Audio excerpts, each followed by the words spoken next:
Boa noite, pessoal. Vamos aí começar a nossa segunda aula, né? A nossa primeira aula, como eu tinha dito algumas vezes, né, durante o primeiro vídeo, foi uma apresentação do nosso curso, uma apresentação pessoal minha, e eu até propus aquela atividade para vocês. Eu não sei se todos responderam, mas eu vi que teve interação com algumas pessoas do grupo lá no WhatsApp, né, os alunos lá no WhatsApp, e isso é muito importante, né? Vi que vocês, a relação de vocês com os animais, né, responderam legal, era exatamente aquilo lá que eu queria saber. E o que me fiquei bastante contente foi que vocês pensam em relação ao animal, né? Vocês não têm tanta preferência entre grandes e pequenos animais. Isso é bom para o conhecimento de vocês, porque do nosso curso aqui nós vamos abranger grandes e pequenos e aí um melhor aproveitamento para vocês, né? A minha relação, respondendo aí agora a minha vez, né, a atividade que eu propus, a minha relação com os animais também sempre foi desde pequeno, sempre gostei muito, sempre tive muita relação com os animais, com cavalos, gostava muito de cavalos, e aí o passar do tempo, eu trabalhando com isso desde pequeno, resolvi fazer veterinária, e aí estou formado até aí 5 anos, quase 5 anos, né? 5 anos aí atuando na área, tá bom? Como eu tinha dito também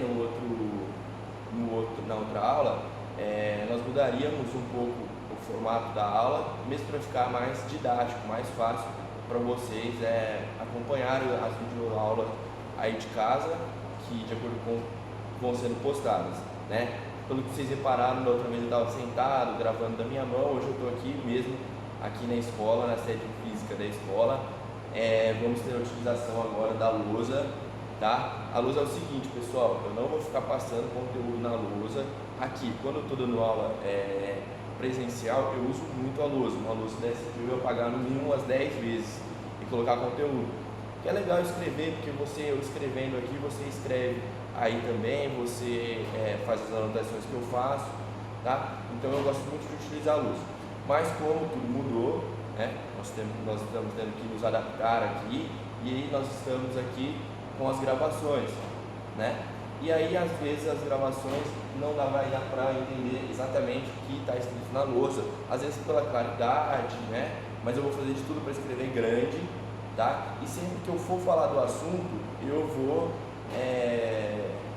falar, né? Sempre que eu for falar do item, por exemplo, aqui está o item 1, eu vou falar o item 1 e o que está escrito no item 1, tá? E aí depois a gente pode ver com o pessoal da edição se a gente não pode tirar uma foto da lousa e mandar para vocês, postar para vocês, tá? Isso aí a gente vê depois e eu vejo da melhor forma, mas não se prenda tanto ao que está escrito, ao que eu vou falar, tá? Você vai enxergar aqui, nós vamos melhorar na edição, né? Eu vou acompanhando, mas ouve o que eu vou falar, porque é o que vai estar escrito.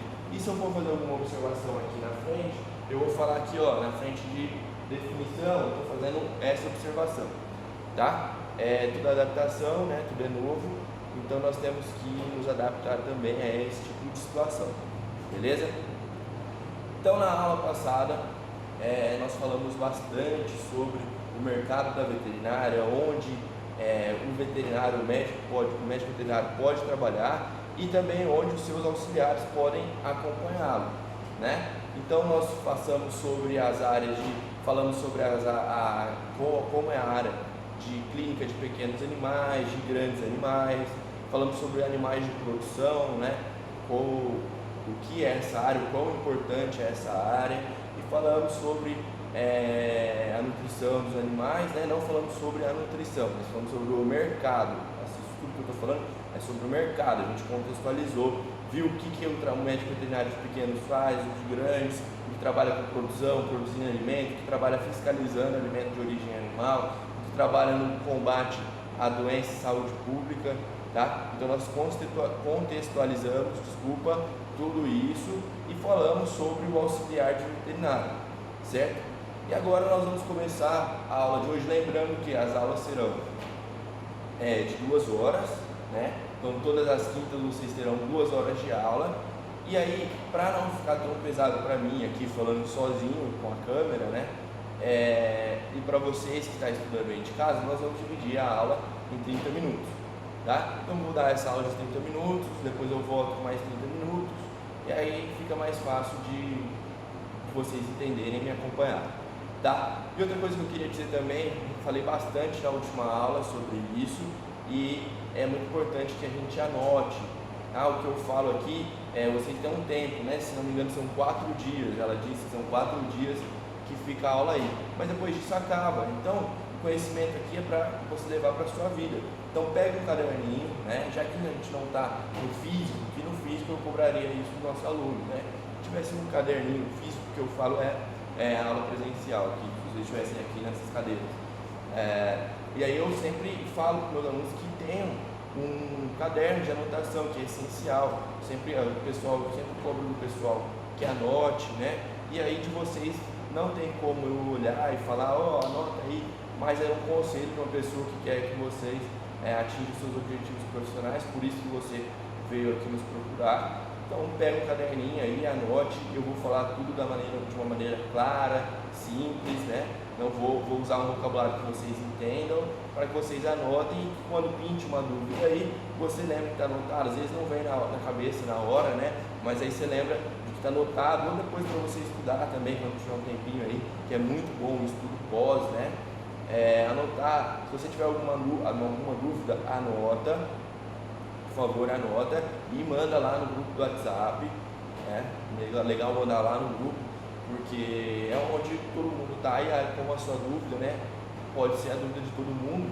Então, como não estamos fisicamente juntos, é legal que você mande lá no grupo, que aí eu respondo e a pessoa que está acompanhando o nosso curso também pode ser a dúvida dela também, e aí vai ser bem útil a sua pergunta, tá? Não precisa ter vergonha de mandar a sua pergunta lá. Todos nós estamos aqui para aprender, inclusive eu, tá?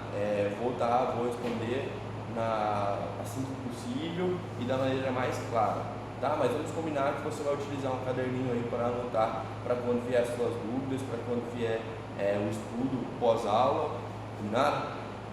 Então na aula de hoje nós vamos falar um pouco sobre começar, né? Hoje vamos abordar alguns temas aí. Nós vamos começar por um tema que é muito importante, tá? É um tema que ele é polêmico e ele vai nos direcionar, tá? Que é a aula 2, ética profissional, tá? Antes de tudo, antes de qualquer aprendizado, nós precisamos entender sobre a ética, tá?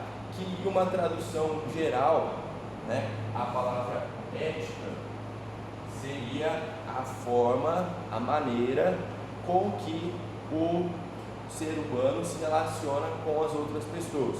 Então, como eu me relaciono com a diretora aqui da escola, tá? Eu entendo que ela é a diretora e que aí eu tenho que as direções, né, as coordenadas, vamos dizer assim, passa dela, então é uma coisa de hierarquia, então eu tenho que respeitar. E respeitar também a forma de se comunicar, respeitar a forma de você trabalhar.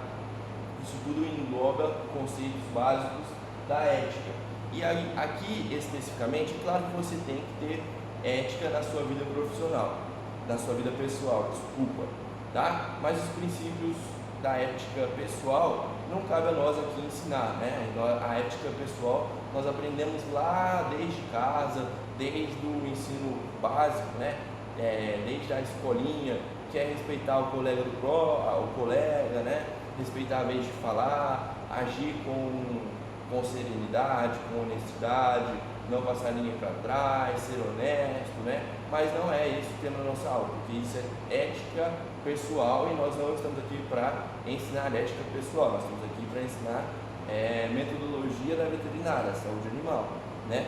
Então nós vamos falar sobre a ética na profissão, a ética profissional relacionada aí à nossa área com a ética. Lembrando que nós temos pacientes, os nossos pacientes, né, vamos chamar assim de pacientes, aqueles que os meus pacientes são pacientes do meu auxiliar também. É claro que o tratamento, as condutas partem de mim, do veterinário, mas ele é paciente do meu auxiliar também. Então nós vamos chamar de paciente o nosso animal. Então nós temos que lembrar que nós temos o paciente que pode ser não colaborativo, que muitas vezes a gente precisa fazer um atendimento com ele e ele não vai colaborar muito. Ele vai tentar morder, ele vai tentar escapar, e tudo isso vai avaliar a sua ética, o quão você está preparado para trabalhar com o animal ou não, certo? Eu tenho que entender que em alguma hora ele pode tentar me morder, ele não pode me deixar realizar algum procedimento, e aí isso quer dizer, vai avaliar, como eu já disse, a nossa ética. É claro que nós vamos aprender mais para frente como conter um animal que não colabora para realizar um procedimento, é claro, isso nós vamos fazer. Só que relaciona a ética, a maneira de você relacionar, tá? Porque aqui muda um pouco, apesar de todo mundo aqui que está assistindo a aula já ter o contato com o animal, já entender o mundo, o meio, né, a troca homem e animal, nós temos que definir alguns padrões de ética na veterinária, tá? E aí ética com o paciente, que aí é um pouco diferente, né? Porque muitas vezes a pessoa pensa, é um animal, então não preciso tratar igual, né, um ser humano. Pelo contrário, eu que sou veterinário, eu trato meus pacientes da mesma forma que você que está aí assistindo esse vídeo é tratado por um médico quando você procura ajuda, né? Você é paciente dele, assim como o animal é meu paciente. Eu tenho que entender que meu paciente é um animal de estimação de alguém, né? É o filho, né? Que falamos na última aula, que cada vez mais os pets estão se tornando membros da família.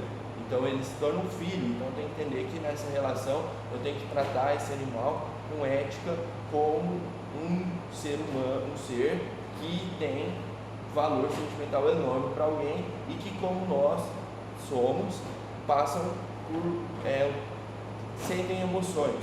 E aí eu tenho que aprender a lidar com isso. Cada animal é uma forma. Nós vamos estudar bem-estar animal, acredito que nessa aula, tá? Na aula de hoje, mas nós temos que entender que cada animal tem o seu jeito, cada animal tem o seu limite, cada animal tem as suas manias, seus costumes, a forma de viver, tá? E tudo isso nós vamos conhecer aí nessa primeira aula. Então vamos falar mais de ética, né?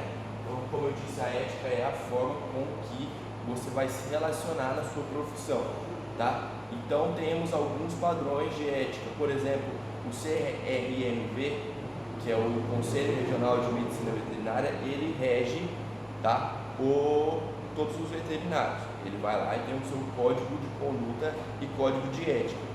Aquelas regras não podem ser infringidas. Na verdade, elas são só um manual, porque na verdade entende-se que ele não pode ferir o seu código de ética. Como que um profissional pode ser antiético? O profissional pode ser antiético falando mal do trabalho do colega de profissão, certo? Eu posso receber um paciente que não recebeu os devidos cuidados, não recebeu os devidos atendimentos, e aí eu vou lá e falo mal do veterinário lá da esquina. Falo, não, essa conduta não foi a certa, né? Eu não posso fazer isso, tá? Se eu achei que a conduta não foi minha, não foi correta, eu mudo a minha conduta, estabilizo o meu paciente e não falo mal de ninguém. Porque isso pode não, se a outra pessoa descobrir, ela vai até me processar por falta de ética na profissão, tá? Então, isso é um exemplo brusco, né? Um exemplo bruto aí de como um profissional pode infringir um código de ética da sua profissão. Então, eu vou falar sempre direcionado ao nossa área, ao nosso curso. Então, essa é uma forma comum, né? Infelizmente, existem ainda vários processos que correm no conselho por falta de ética. Então, nós temos que lembrar que, primeiro, para você conseguir atingir a ética aí, né? Para você conseguir manter um padrão ético, você tem que lembrar de fazer o seu trabalho, tá? Você tem que pensar em fazer o seu trabalho e não se preocupar com o trabalho dos outros, tá? Porque um trabalho bem feito, um trabalho garantido, ele é a sua melhor propaganda, ele é a sua melhor forma, a sua melhor propaganda e a sua melhor maneira de prezar pelo seu trabalho, tá? Então, esse é a melhor forma. Você não tem que se preocupar se o seu vizinho está fazendo diferente, independente da veterinária, né? Porque eu acredito que cada um tem uma profissão diferente aqui, ou o pai tem, né? Então, independente da profissão, faça o seu, esquece o que o outro está fazendo, deixa ele fazer do jeito dele, cobrar o que ele quiser cobrar, e faz o seu papel, mas faz bem, tá? Seja ético, isso é ser ético, se preocupar com o seu trabalho e com o seu paciente, tá? Aqui no item 2, nós colocamos sobre a ética na profissão, tá? Então, o item 1 é definição de ética, é tudo isso que nós estamos falando, e aí eu coloquei no item 2 agora a ética na profissão, tá? Vamos falar um pouco sobre o que é ser ético, o que é um veterinário praticando a sua ética, né? Então, primeiro eu tenho que, como eu falei agora, me preocupar com o meu trabalho, não preocupar com o trabalho do veterinário da esquina ou do vendedor lá da casa da agropecuária que falou que o tratamento do veterinário está errado. Não, eu vou preocupar com o meu trabalho. Eu sei o que eu estudei, eu sei o que eu já fiz na minha vida, e se o proprietário, vou passar essa confiança para o proprietário para que ele para que ele sinta seguro frente ao procedimento, independente da área da veterinária, independente se é grande, se é pequeno, se é produção, tá? Você tem que dar valor no seu trabalho. E aí tem uma coisa que na ética também, que é muito importante falar sobre a ética na profissão, que é o seguinte: eu sou veterinário, certo? Eu não posso fazer o trabalho que um engenheiro civil faz. Eu não sei nada do que eles fazem, né? Para mim, eu sou totalmente leigo na construção civil. E outra, eu não posso, mesmo se eu soubesse ali como que faz uma conta para ver uma parede, sei lá o que, eu não poderia fazer isso, tá? Porque isso é antiético. Quem tem que fazer esse tipo de coisa é o engenheiro civil, não eu que tenho que me intrometer. Isso é uma falta de ética. Por que eu estou falando isso? O veterinário ele tem várias áreas que ele pode atuar, e já falamos isso, né? Só que o auxiliar ele pode trabalhar nas mesmas áreas que o veterinário trabalha, também já falamos, né? Ele pode trabalhar na mesma área que o veterinário trabalha. Só que sempre, isso é uma regra, independente da área, o auxiliar tem que trabalhar sobre o comando, a supervisão de um veterinário. Isso é regra, tá? Isso quer dizer que o auxiliar não pode sair sozinho para fazer tarefas que o veterinário faz, tá bom? Por quê? Isso é crime, né? É exercício irregular da profissão, ilegal, desculpa, da profissão. Então eu não posso. É a mesma história que eu querer fazer um projeto da construção civil. Eu não posso, assim como o auxiliar não pode ir lá e fazer uma cirurgia a campo, por mais que seja num animal que já não tem mais como, sei lá, o problema que vai ter, o auxiliar não pode fazer. Porque nosso curso você não vai aprender sobre isso, tá? Sobre cirurgia, fazer uma cirurgia, não. Uma cirurgia, só para a gente contextualizar aí, uma matéria de cirurgia na graduação, lá na faculdade, dura mais ou menos uns 2 anos, 3 anos, e o curso é 5 anos, a graduação. Então é um longo estudo, então eu não vou ensinar. E outra, seria antiético para mim ensinar isso a vocês, porque eu não posso fazer isso, porque o CRMV não me permite. Eu posso ser cassado, meu CRM, que é minha carteira, que prova que eu sou veterinário, pode ser cassado por eu estar ensinando coisas que não cabe ao auxiliar fazer. Então nós temos que entender isso. Então não adianta o aluno falar: professor, me ensina a castrar um gato. Não ensino, nunca vou te ensinar. Por quê? Isso é uma cirurgia que deve ser realizada pelo profissional. Porque eu sei, como eu sou professor, eu sei que você não foi capacitado para isso. O nosso curso não tem esse objetivo, tá? Então não tem como eu te ensinar a castrar um animal, tá? Estou falando castrar porque vem muito a castração, né? Professor, me ensina? Não posso, não vou ensinar, tá? Eu vou te ensinar a fazer um curativo da castração, eu vou te ensinar a lavar lá quando você precisar lavar, independente do animal, a castração, o local da castração, mas eu não posso te ensinar, porque é antiético, eu não posso, tá? Como você não pode realizar lá no campo, como tem muito na área da veterinária, tem muito os práticos, né? Os práticos são aquelas pessoas que realizam procedimentos veterinários, né? Mas não tem informação nenhuma. certo? Eu não posso condizer com isso, porque isso é um exercício ilegal da profissão e coloca o animal em risco, coloca o prático em risco, né? Coloca o produtor ou o proprietário em risco. Então, vamos lá, na ética da profissão. Eu não posso ensinar para vocês só o que o veterinário pode fazer. E você não pode praticar ações sem a supervisão do veterinário, tá? Eu posso te falar, prescrever, falar, ó, João, você vai lá, pode fazer 5 ml desse medicamento intramuscular nesse cavalo. Eu vou prescrever, eu vou escrever um documento, carimbar e falar que fui eu que decidi usar aquele remédio naquele momento, tá? E você pode, se eu prescrever, você pode pegar e ir lá e aplicar nesse animal, tá? Mas você não pode decidir por você pegar esse medicamento e ir aplicar nesse animal. Entendeu a diferença? Você pode fazer sob a supervisão de um veterinário. Combinado?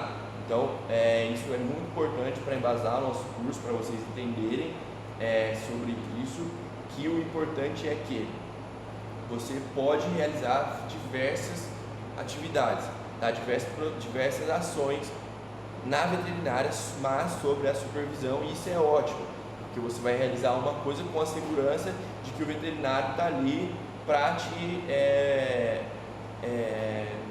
fugiu a palavra, para te esclarecer algumas dúvidas, né? Para te dar as coordenadas. Então, não faça isso, tá? Não faça o que você não sabe fazer, não faça o que você não aprendeu a fazer, não faça o que você nunca fez e não aprendeu sobre isso, tá? Porque vai dar problema e é antiético, tá? Essa palavrinha nós vamos falar bastante ainda, porque é muito importante, não adianta a gente fugir disso, combinado?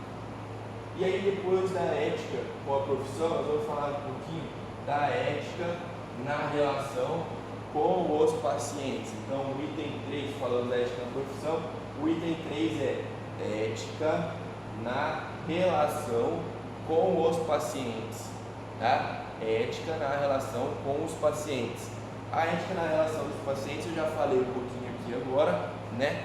É muito importante entender que nós temos animais que não têm a consciência do que está acontecendo. Muitas vezes ele procura o veterinário com dor, então ele já vem com um estímulo de dor, ele já vem com seus ânimos alterados, ele já vem em uma situação ou numa clínica ou no hospital que é fora do ambiente dele, então ele já chega com um nível de estresse alto. Então isso tem que ter muito cuidado, eu tenho que entender que aquilo é um animal, tá? Não adianta eu usar métodos agressivos, isso é muito antiético, além de antiético é crime, né? Então eu tenho que entender, eu tenho que pensar que eu escolhi trabalhar com animal e o animal é assim. É claro que vai ter animal que vai chegar e eu vou poder fazer o procedimento com ele sem estar anestesiado, sem estar contido. Tem animal e animal, mas tem animal que não vai ter essa relação colaborativa. Então eu tenho que entender que tem que ter paciência, tem que respeitar esse animal, tá? Hoje em dia é cobrado muito disso.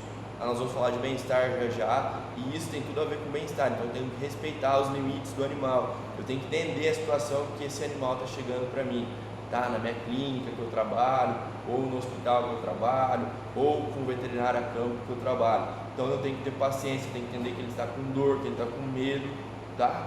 Eu tenho que entender que ele não me conhece, o animal ele tem uma relação muito forte com o tratador, né? Em grandes a gente fala de tratador, é o cara que trata o cavalo, o boi, ou com o seu tutor, que é o seu tutor de pequeno, né? O dono do cachorro, o dono do gato. Então eu tenho que entender que eu sou uma pessoa diferente. Então eu tenho que agir com seriedade, né? Respeitando esse animal, respeitando a família do animal, que aí já entra na parte 3, que é a parte da ética com a relação com o tutor, tá? O meu paciente é o animal, sempre será o animal, mas quem acha que é veterinário, eu vou trabalhar na área da veterinária porque eu vou fugir do ser humano, tá ficando louco, né? Porque o cachorro não vai para o veterinário sozinho, quem leva é o tutor, e da mesma maneira que eu tenho que tratar o tutor, o meu paciente bem, eu tenho que tratar o meu tutor bem, né? Eu tenho que ter paciência, eu tenho que ter calma, tá? Eu tenho que ouvir bastante o meu tutor, é importante ouvir o tutor, porque já que o nosso animal é não colaborativo, ele não vai me falar o que ele tem, é óbvio, né? O tutor pode falar, pode, mas se eu conseguir conversar bem com ele, né? Passar a situação do animal, quando o veterinário me der liberdade para você ir lá conversar com o tutor, acalmar o tutor, né? Explicar a situação, explicar o que está acontecendo ali agora. Ele tem que saber de tudo, na verdade, né? E não adianta, eu tenho que aí a relação pessoal tem que ser ok, né? Porque como eu disse, ele precisa ter, eu preciso que ele entenda que o paciente dele já está sob os cuidados de um profissional, que o seu animal já está sob os cuidados de um profissional, e que aí ele precisa aguardar, né? E precisa confiar no profissional que ele procurou. Então a ética com o paciente, em relação ao paciente, vai dizer a forma que eu vou me relacionar com o paciente, vai dizer a maneira com que eu vou receber esse animal, né, em situações adversas, que a maioria das vezes é uma situação adversa. Claro que hoje o tutor de pequenos, ele já procura muito mais o veterinário para consulta de rotina, né? Então ele nem, às vezes, o animal nem tem alteração, não tem nenhum problema, e aí o veterinário leva lá para evitar, é uma coisa preventiva. Isso está crescendo muito. Então, o animal não vai só no veterinário quando ele está com dor, só que a maioria das vezes né? Então eu tenho que entender a real situação. Eu tenho que entender a real situação do meu paciente e a real situação. Deixa eu tomar uma água rapidinho. A real situação que o meu paciente chegou até a clínica, né? E a real situação que o tutor dele se encontra, tá? Então o tutor é uma parte. Não adianta também eu falar, eu sou veterinário, sou auxiliar de veterinário e não estou nem aí pro tutor, tá? Vou cuidar bem do veterinário, do animal, vou me dedicar junto com o veterinário para cuidar bem desses animais, e o tutor que se lasque. Não, né? Não posso fazer isso. O tutor, como eu falei para vocês, é ilusão o veterinário ou a pessoa que trabalha na área da saúde animal achar que ela não vai ter relação com o tutor, com o ser humano. Eu faço auxiliar de veterinária porque eu não gosto de gente, tá? Eu prefiro os animais, não falo mal de ninguém. Mas o animal, como eu já falei, ele não vai para a clínica sozinho, tá? Então eu tenho que entender que eu tenho o paciente e o seu tutor, tá? Que às vezes o tutor pode dar mais trabalho para o paciente, e eu tenho que entender isso e agir com ética sobre isso. O que seria agir com ética sobre isso? Tratar o tutor de forma correta, tá? É um exercício bem legal de ética que a gente pode fazer, é tentar entender como se fosse o outro lado, como eu gostaria de estar sendo tratado, tá? Se eu estivesse ali com o meu animal, como eu gostaria que o veterinário estivesse me tratando, tá? Essa é a grande questão para a ética, tá? Que aí eu vou entender, tá? Fazer essa inversão de posição, de lugar, ajuda muito a você agir de forma correta, porque você vai entender que a forma como que você gosta de ser tratado é a forma como que você vai tratar, beleza? Então entender essa inversão, que essa inversão é muito importante para a ética, tá? Para a relação ética é muito importante, entendeu? Porque aí eu sei que eu entendo com a forma com que eu vou agir, e eu entendo que essa pessoa pode sentir, tá? Então se eu fosse levar meu cachorro que foi atropelado no veterinário, eu não ia gostar que todo mundo entrasse lá e ninguém me desse uma notícia, e ninguém me falasse, a situação é essa, ou que eu fosse perguntar e a pessoa ficasse brava, né? Porque a gente tem que entender que o animal tem que ser a prioridade, só que o animal não está sozinho, ele sempre é acompanhado de um tutor, tá? Que na verdade é a nossa maior relação e interação pessoal, tá? E o tutor pode me dar dados importantes para a consulta, ele pode relatar sinais importantíssimos para a consulta, tá? Então tratar o tutor da forma com que eu gostaria de ser tratado, inverter essa posição aí é muito importante, tá? Pessoal, agora de ética, nós vamos é o que a gente vai conversar sobre ética. No próximo vídeo nós vamos falar um pouco sobre o atendimento, tá? Como realizar o atendimento pessoal, como realizar o atendimento por telefone e continuamos aí com os nossos assuntos, tá? Vamos descansar um pouquinho, tomar uma água rapidinho, vou molhar minha boca aí que eu já tô com a goela seca, já volto.